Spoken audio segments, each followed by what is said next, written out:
अच्छा जी, बात कर लें कि हुकूमत महंगाई कम करने के बजाय बढ़ाने की कोशिशों में मसरूफ़ है। पेट्रोल मसनूआत की कीमतों में मुसलसल इजाफे के खिलाफ कल मुल्क भर में एहतजाज हो रहा है। एहतजाज जमात इस्लामी कर रही है, मौलाना फजल रहमान साहब की पार्टी कर रही है, पाकिस्तान तहरीक इंसाफ भी कर रही है।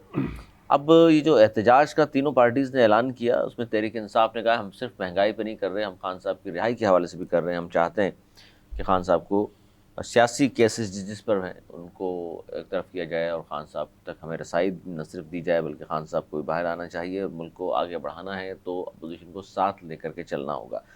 सर, ये अमूमन हमारे यहाँ कहा जाता है नवेद वरी साहब कि जब भी एहतजाज होता है तो ये इशारों के बगैर नहीं होता। जमात इस्लामी कर रही है, मौलाना साहब कर रहे हैं, पीटीआई के बारे में चले हम कह लें कि जी अपोजिशन में है, शायद इशारा ना भी हो। बाकी दो जमातों का ट्रैक रिकॉर्ड तो ये रहा है। अब आपको क्या लग रहा है, ये ईद से पहले सड़कों पर आकर एहतजाज और उसके बाद जहाँ इस्लामी ने कहा है कि जी ईद के बाद तो हम सड़कें ब्लॉक कर देंगे, ये तीनों का एहतजाज किस तरह देख रहे हैं आप?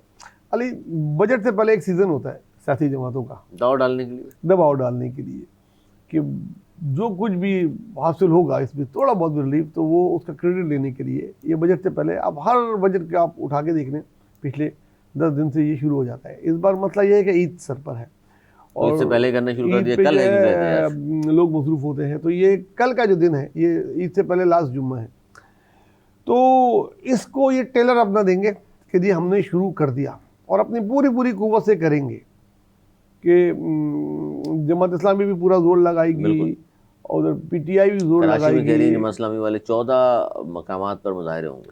मजे की बात है कि कल कराची में पीस पार्टी के चेयरमैन बिलावल भुट्टो एक बहुत बड़ा प्रोजेक्ट जो था कराची का शाहराह भुट्टो, उसका जो आखिरी फेस है उसका इफ्तिताह करने जा रहे हैं, जो उनका बड़ा एक अचीवमेंट है और उसके लिए पीस पार्टी भी एक कोई जलसा टाइप कर रही है, उसमें काफ़ी उनका मॉप होगा। तो बर अल्लाह खैर करे।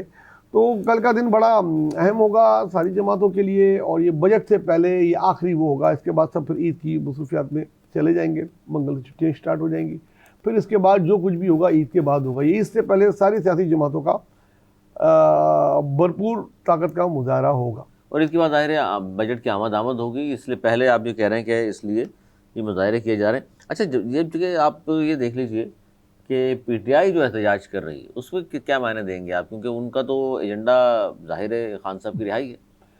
देखिए, बदकिस्मती से पीटीआई का पिछले 2-2.5 साल से एक वन पॉइंट एजेंडा रहा है कि खान की रिहाई, खान की रिहाई, खान की रिहाई, जिसमें वो बिल्कुल नाकाम रहे हैं। और अब जबकि सारी जमातें अवामी मसाइल उठा रही हैं, तो वो अवामी मसाइल उठाने की पहली दफ़ा वो बात कर रहे हैं महंगाई, पेट्रोल, ये वो, साथ साथ खान की रिहाई भी उनका एजेंडा है, जो उनका मेन एजेंडा है। तो वो दोनों पॉइंट लेके इस वक्त चलेंगे। बाकी जमातें वन पॉइंट एजेंडे पे हैं कि अवाम जो है इस बोझ तले दब गए महंगाई को, उनको रिलीफ दिया जाए और कट लगाया जाए हुकूमती अखराजात पे, ही दीज एंड दैट और IMF, वो सारे जो अपना उनका होता है वो करेंगे। ये दो तरफ की कोशिश करेंगे और क्योंकि बजट है और ये बजट सेशन स्टार्ट होगा ईद के बाद, और उसके बाद कहते हैं कि फिर 28वीं तरमीम की बात होगी। तो इसलिए सारी पार्टी अपना सारे मसल्स जो है ना वो शो करेंगे ईद के फ़ौरन बाद, ताकि वो ज़्यादा से ज़्यादा फ़ायदा इन दोनों चीज़ों में उठा सकें। और ये सियासत है, ये सियासत में ये होता ही है, कोई पहली बार नहीं हो रहा। अच्छा, शाहराह भुट्टो की आपने बात की, ज़ाहिर एक बड़ा प्रोजेक्ट है जिसका इफ्तिताह कल होने जा रहा है। आपको लगता है कि चूँकि हड़तालें 3 बड़ी जमातें मजहबी और सियासी कर चुकी हैं, ऐसे मौके पर इफ्तिताह तो हो सकता है, कोई रैली या जलसा या इस तरह के कोई प्रोग्राम पीस पार्टी कर पाएगी? देखिए, पहले ये 23 तारीख को होना था और 23 तारीख को होना था, फिर ये 23 तारीख से 22 तारीख पे आया और ये नमाज के फ़ौरन बाद है, उसका टाइमिंग मेरी तरफ पहुँची है। नमाज के फ़ौरन बाद ये इब्तिदा है और उसमें उनके बहुत ज़्यादा नहीं तो तकरीबन 4-5 हज़ार लोग, तो वो 4-5 डिस्ट्रिक्ट से, 7 डिस्ट्रिक्ट से वो लेके आ जाएंगे वहाँ पे और वो शो करेंगे, क्योंकि उनकी जगह हुकूमत में भी है, पुलिस की सिक्योरिटी होगी और जहाँ जहाँ धरना होगा, अगर जो जुलूस आ रहे होंगे तो वहाँ जो है प्रॉब्लम हो सकती है उसके वापसी में। तो उसके लिए लॉ एंड ऑर्डर वाले हैं, उनका अपना काम है, वो उसको सिक्योर करेंगे। और मैं नहीं समझता कि कोई नाखुशगवार वाक़या अल्लाह ना करे हो, क्योंकि ईद में सिर्फ एक हफ्ता रह गया है और उसमें शहर इस बात का मुतहम्मिल नहीं हो सकता कि कोई पॉलिटिकल वॉर शुरू हो जाए। इससे शायरा भुट्टो की आप समझते हैं कि बड़ा प्रोजेक्ट है, बड़ा फ़ायदा होगा लोगों को और फिर पीपल्स पार्टी की कामयाबी है ये? ये बहुत बड़ा प्रोजेक्ट है, ये बहुत ही इससे फ़ायदा होगा कराची में, और एक तेज़ रफ्तार कॉरिडोर बनेगा जिसमें से ना सिर्फ टाइम बचेगा, फ्यूल बचेगा, बल्कि के उधर के आसपास के रहने वालों को भी बहुत फ़ायदा होगा। और एक बहुत तवील जो है लाइन क्यू होती थी शाहरा फैसल पे, वो आधी रह जाएगी इसके होने से।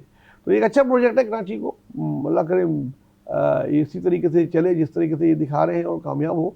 तो अगर ये कामयाब हुआ तो शाहरा भुट्टो, मैं आपको बताऊं, ये लियारी एक्सप्रेस वे से भी बड़ा एक प्रोजेक्ट है और उससे ज़्यादा कामयाब होगा।